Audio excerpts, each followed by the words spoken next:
Every vice began as a misplaced virtue. Courage without conscience becomes cruelty.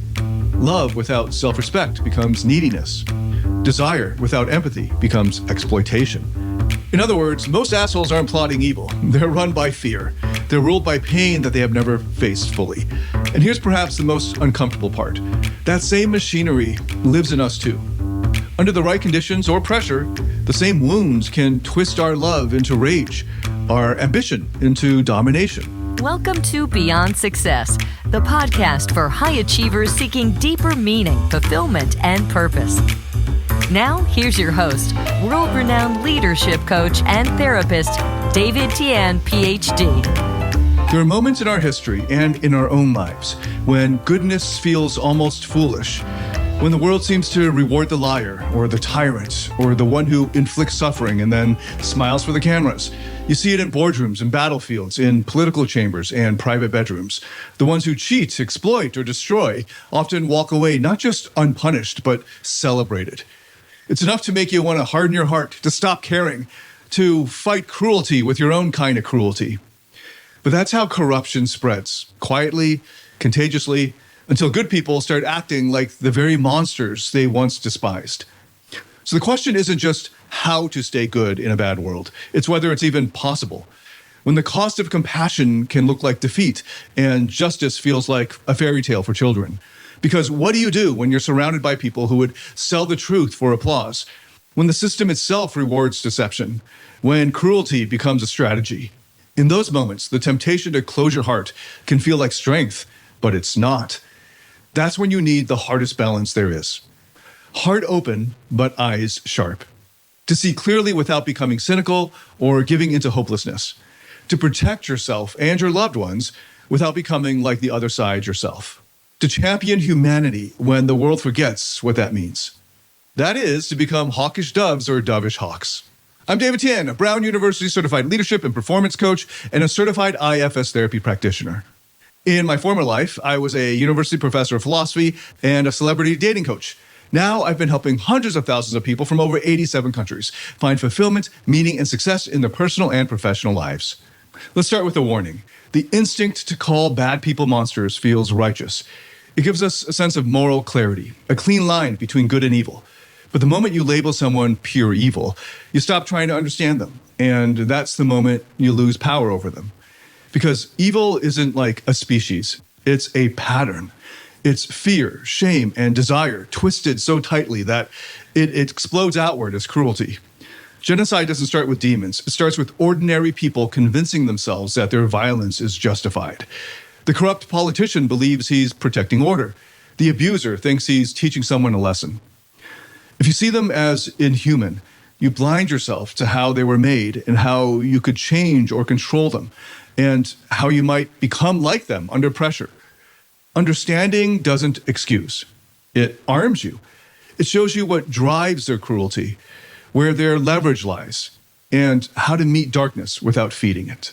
And that's the hard truth most people can't stomach, because it's easier to hate than to understand. That's the paradox. The more we rush to divide the world into good guys and bad guys, the more blind we become to how evil actually works. One of the most cited psychologists ever, Professor Roy Baumeister, spent decades studying cruelty, from schoolyard bullies to genocidal regimes, and he found something shocking. Almost no one who does evil thinks they're the villain. The Nazis didn't wake up believing they were serving evil. Slave traders thought they were building civilization. The people who ran Epstein's network told themselves they were powerful and privileged, not depraved. Everyone imagines themselves the hero of their own story. Roy Baumeister called it the myth of pure evil. It's the story we tell ourselves to make sense of horror. Because if the perpetrators are inhuman, then it's not complicated. If they're monsters, we don't have to see how ordinary their beginnings were, how much they were once like us. But the truth is harder. The truth is, evil isn't a foreign virus that infects the few. It's a human capacity that lives in all of us, waiting for the right mix of fear, humiliation, and justification to awaken it. Look anywhere. Genocide, apartheid, corporate exploitation that starves entire regions while shareholders toast to record profits, or the police officer who kneels on a man's neck while believing that he's upholding law and order and staving off chaos. In their minds, they're not committing atrocities. They're restoring balance, defending order, doing what must be done. That's the really terrifying part. Most evil is done by people who think they're in the right. C.S. Lewis once said that evil isn't the opposite of good. It's good bent out of shape. Like a protector turned paranoid, a desire for order turned tyrannical, a hunger for love twisted into domination. That's what makes it so terrifying. Evil is not another whole species. It's what happens when human instincts like justice, loyalty, power, belonging, when they go blind.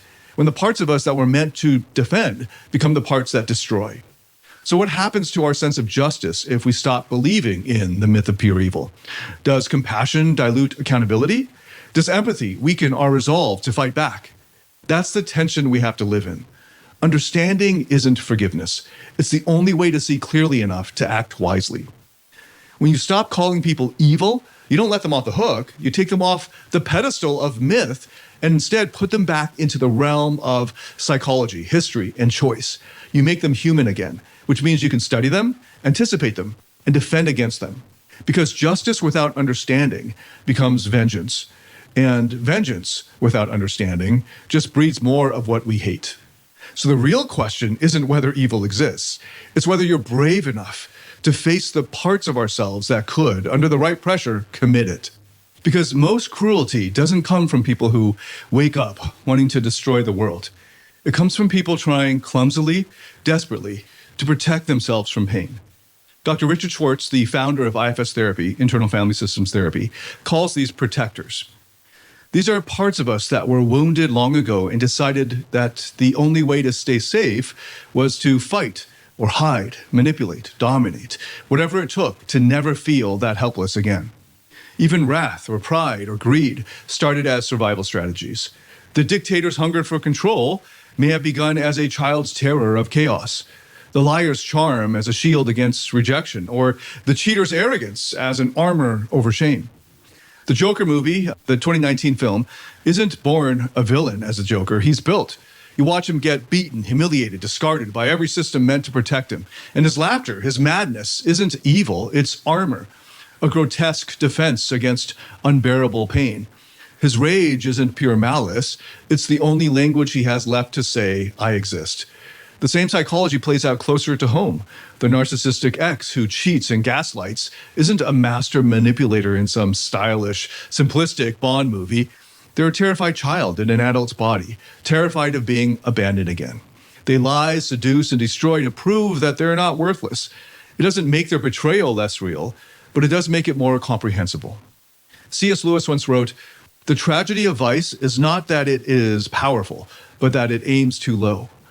Every vice began as a misplaced virtue. Courage without conscience becomes cruelty. Love without self-respect becomes neediness. Desire without empathy becomes exploitation. In other words, most assholes aren't plotting evil. They're run by fear. They're ruled by pain that they have never faced fully. And here's perhaps the most uncomfortable part. That same machinery lives in us too. Under the right conditions or pressure, the same wounds can twist our love into rage, our ambition into domination. Seeing that does not excuse anyone. It keeps us honest. Because once you realize that cruelty is often a form of self-protection, you start to understand what true strength looks like. Not the armor of arrogance or revenge, but the courage to face your own wounded parts before they turn you into the very thing you despise. That's where moral wisdom is found, with compassion that's not naive, and awareness that's not cynical. So, what usually happens when good people get burned? It generally starts the same way. You trust, you extend empathy, maybe even forgiveness. You believe people mean well if you just give them enough time or understanding. And then one day they use that trust against you. They lie, exploit, to betray. And when you call it out, somehow you become the problem. That's when the bottom drops out on you. First comes disbelief. Then the disillusionment. And if you're not careful, bitterness moves in and sets up camp. It whispers that only suckers play fair, that only fools show kindness, that the world belongs to the ruthless. And this is where the pure dove dies, because in a world full of hawks, the doves don't inherit the earth, they get eaten. Game theory makes this brutally clear. If everyone plays nice, the first cheater dominates. But if everyone cheats, then everyone loses. But if you're surrounded by people willing to exploit, staying purely gentle is not moral, it's suicidal. History proves it.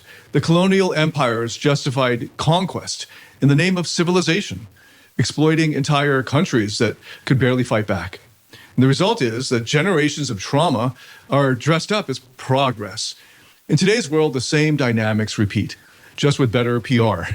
Corporations strip mine countries for profit. Politicians twist truth into policy. And society calls it strategy. You see it in offices too. The colleague who takes credit for your work gets promoted while you stay quiet to keep the peace. Or in relationships where the one who cares less controls more. All's fair in love and war, they say. These are the words that someone who's already cheating would say to themselves.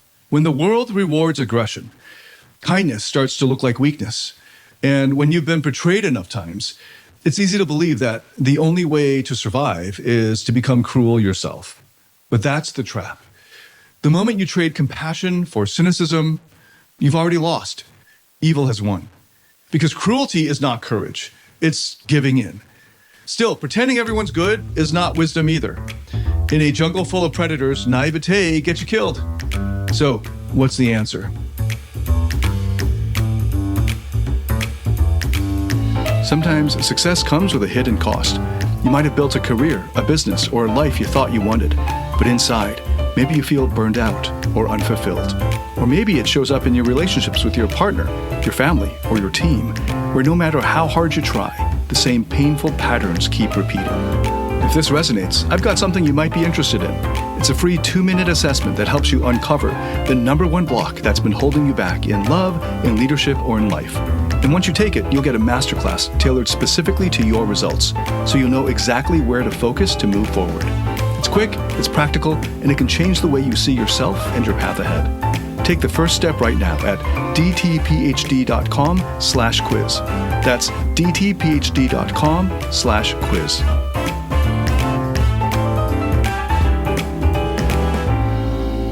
If being too kind makes you prey, what do? Do you turn into a predator?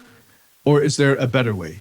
To be both gentle and strong, compassionate and cunning. That's the tension. And that's what we're going to explore next. How to become what I call a hawkish dove. Wise enough to see through the dark, but never lose your heart to it. So if being too kind makes you prey, do you turn into a predator? That's the moral riddle that we're looking at. And it's not just about personal relationships or politics. It's about survival in a world that punishes innocence and rewards aggression. Yet history shows that becoming a predator only leads to mutual destruction. So what is the solution? Game theory offers a clue. In the classic hawk-dove game theory model, there are two basic strategies for conflict. Hawks fight and doves retreat.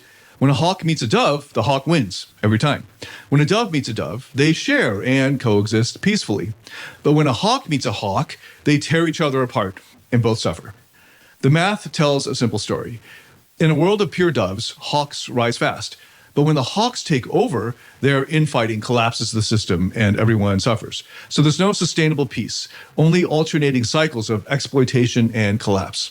Now, the first instinct might be to say, fine, I'll be a hawk, but a smarter one. But that's still playing the same destructive game. The real solution comes from something called generous tit for tat, a strategy that emerged from Robert Axelrod's famous simulated tournaments on cooperation. Here's how it works. You start by cooperating. You open with peace. But if the other side attacks, you retaliate once, just once, to show that you won't be exploited. Then you go reopen with cooperation, giving them a chance to reset. But if they continue to betray, you keep mirroring their actions and retaliate. But if they ever return to cooperation, so do you, immediately. This is firm but forgiving. It punishes betrayal, but never becomes vengeful. It remembers kindness, not just harm. And this is how civilizations can survive without collapsing into cynicism. It's how peace can hold, how communities can rebuild after genocide, how trust, fragile as glass, can be restored after it's shattered. Philosophically, this flips the old idea of morality on its head. Morality is not blind virtue. Instead, it's adaptive intelligence. It's the wisdom to know when to draw the sword and when to sheathe it. It's strategy guided by conscience. Because kindness without boundaries is self-betrayal. Compassion doesn't mean letting people walk all over you. It means seeing clearly enough to know who deserves your softness and who deserves your distance. And this is where wisdom lives, in the fusion of strength and compassion. Because being purely kind is not enough. Pure kindness without discernment gets devoured. But strength without compassion also destroys your own happiness and fulfillment from within. There's an old line from the Gospel of Matthew in the Bible that captures this paradox perfectly. It's, be wise as serpents and gentle as doves. On the surface, that sounds poetic, but psychologically, it's one of the most profound insights into human moral development. The serpent represents cunning, discernment, the ability to see through deceit. The dove represents innocence, trust, and peace. The call is not to choose between them, but to integrate them both. This isn't about becoming half good and half ruthless. It's about evolving beyond that split entirely. In internal family systems therapy, after parts let go of their traumatic burdens, the protector parts, the hawks, they no longer need to be hypervigilant or cruel. They become healthy guardians. They still protect, but now from a place of purpose and clarity and courage.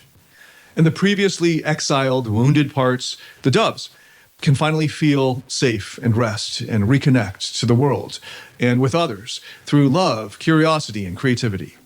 In that state, the self leads, the true self. The true self embodies both the hawk and the dove, fierce when needed, gentle by nature. That's what integration looks like. And this integration is not abstract. You see it in the greatest moral leaders, the ones who refuse to choose between truth and love. Nelson Mandela, who forgave his oppressors without excusing them. Gandhi, who stood firm against an empire without raising a sword. Martin Luther King Jr., who called out injustice with courage, but still spoke of love for the oppressor's soul. None of them were naive. They saw the darkness up close, yet chose to stay fully human anyway. C.S. Lewis once wrote that courage is not the absence of fear, but the form of every virtue at its testing point. True courage is disciplined love, being able to stay open-hearted while you stand your ground. That's the essence of being wise as serpents and gentle as doves. To see clearly without becoming cynical. To protect fiercely without losing compassion. To fight for good without becoming consumed by hatred. Because if you fight monsters long enough, as Nietzsche warned, you risk becoming one. The only safeguard is consciousness, is staying aware, staying fully connected, staying led by the part of you or the core of you that's higher and bigger than fear or vengeance. That's what this world needs most now. Not more hawks, not more doves, but people who can hold both energies in harmony. But there's a danger even in becoming a hawkish dove, because the line between protector and persecutor can blur faster than we'd like to admit. A people long oppressed can become oppressors themselves when trauma runs the show. You see it throughout history. A nation brutalized for generations finally gains power, and in its unhealed pain, it uses that power to inflict onto others what was once inflicted on itself. When your protector loses touch with compassion, you become the villain that you once feared. The same dynamic unfolds inside individuals. The person betrayed in love can become obsessed with never being hurt again, but by doing so, they start hurting others first. The cheated on lover who vows never again may join the chorus of cynics and grifters, teaching others that vulnerability is weakness, that domination is safety, that empathy is for losers. That's the emotional logic that fuels much of the modern manosphere and red pill and incels. The wounded, immature protector trying to armor itself against intimacy. Underneath the bravado is fear and pain. The same thing happens to the idealist who once believed in goodness, but after too many betrayals, starts seeing corruption everywhere. Every politician's a liar. Every cause is a scam. Every person is self-centered and selfish and will get you. And their clarity curdles into contempt. What began as moral sensitivity ends up becoming moral blindness. That's what happens when we mistake trauma for wisdom. We confuse vigilance for insight. We build a moral framework out of fear, and it always ends up turning against us. Because moral injury, when it's left unexamined, metastasizes into moral blindness. The pain of being wronged becomes the lens through which you see the world. It narrows your empathy, not just for others, but for yourself. You start believing that being ruthless is the only way to stay safe. And the greater tragedy is this actually works for a while, and then revenge feels like strength and detachment feels like control. But over time, it hollows you out. The protector becomes a tyrant. The shield becomes a prison. This is why healing is not optional. It's strategic. Psychotherapy, IFS work, trauma processing, these aren't indulgences for the soft-hearted. They're the only way to keep your strength from turning into cruelty. So the challenge isn't just to fight evil in the world. It's to make sure that in fighting it, you don't let it take root in you. So how do we actually live this way? Heart open, but eyes sharp. How do we do this when the world keeps giving us reasons to close both? It starts with wisdom in action, not just what to believe, but how to be. Okay, I'll give you some practical steps. Step 1, discern motive from behavior. Understanding someone's motive doesn't mean excusing their actions. It means seeing the architecture of their behavior clearly enough to respond intelligently instead of just being triggered and lashing out emotionally. The abuser who harms out of fear is still responsible for their harm. But if you understand the fear driving them, you won't get pulled into reacting from your own fear. I'll give you an example. One of my clients, he's a co-founder. He came to me shattered after discovering that his business partner had siphoned off the company funds and manipulated contracts for years. His first impulse was revenge, vengeance. Expose him, ruin him, scorch the earth. But underneath that rage was actually humiliation. He's asking himself, how did I not see it? How could I have been so trusting? When he could finally see the betrayal, not as proof of his stupidity, but as evidence of that partner's fear and greed, driven by his deep insecurity, he stopped reacting like prey and instead was able to act strategically. Understanding the motive freed him from being defined by the betrayal. Okay, step 2, set clean boundaries.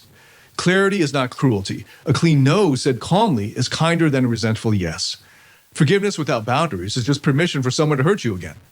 So that same client, he eventually confronted his former partner, but he was able to do it without malice. He froze the accounts, filed the reports, and then walked away. No shouting, no revenge fantasies, just clean, firm action. He told me later, for the first time, I felt powerful without being angry. Okay, step 3, stay curious. Every enemy is an unwilling teacher. They show you what happens when certain fears or desires run unchecked. They also expose your own unhealed parts, the ones that got hooked. When someone betrays you, ask, why did that hit me so hard? Was it just the loss, or did it reopen an older, unexamined, unhealed wound? Maybe from childhood, maybe from another relationship. Curiosity keeps you from turning bitterness into an identity. Okay, step 4, ground in compassion. Compassion is not softness. It's strength under control. Forgive internally, even if you never reconcile externally. Not because they deserve it, but because resentment is just poison. It eats away at your moral compass and your contentment until you start mirroring the behavior you despised. When that client reached the point of forgiveness, it wasn't sentimental. He didn't excuse the theft, but he could finally see the thief as an insecure, wounded little boy acting out. A man ruled by scarcity and shame. And in that seeing, his own heart unshackled itself from hate.